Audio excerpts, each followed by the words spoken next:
Robert Whittaker makes his prediction for Sean Strickland versus Dricus du Plessis.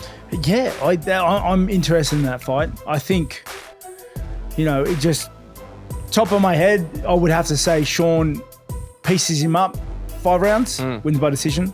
Dricus is a tough dude, don't see him going anywhere.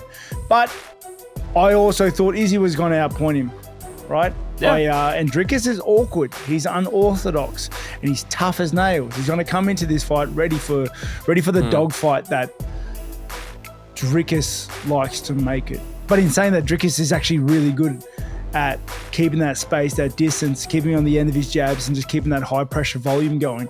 So I'm curious. Top of my head, I'd have to say Sean would be the favorite. Going into this fight, he'd be the safer pick. But, Dricus has surprised people before. He surprised me. Aline Perez details how much money she made from her OnlyFans. En las fight weeks y la pelea. On a month-to-month basis, it really depends on how it's been because she keeps evolving with this. But since Thursday to now, it's been over $30,000. Cada vez que tengo una pelea se va duplicando y mientras más fama tenga, más. Y yo a mí que me importa. A mí me pagaron $24,000 redondos sin tax y estoy esperando los sponsors.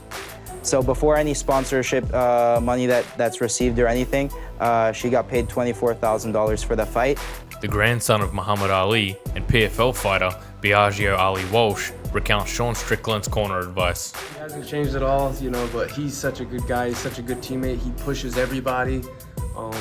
He helps me out a lot. He has great words of advice. Quick story. There was one day where I had just a bad sparring day and I got my ass whooped. And Sean came up to me, he's like, you got your lunch money taken, you got your ass whooped. I'm like, thank you, Sean, just pour it on me. And he was like, yeah, if you show me any kind of weakness, I'd be jerking off. I'm like, thank you, I'm glad I turned you on.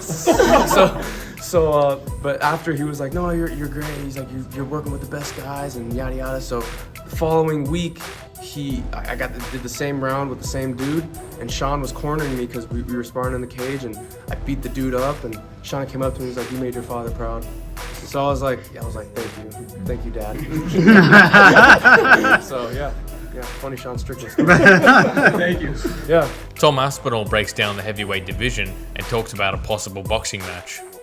He'll be honest, man.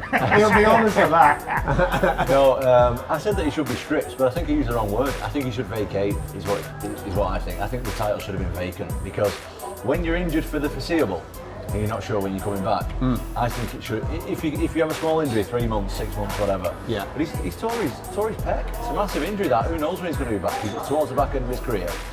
Yeah, Stipe.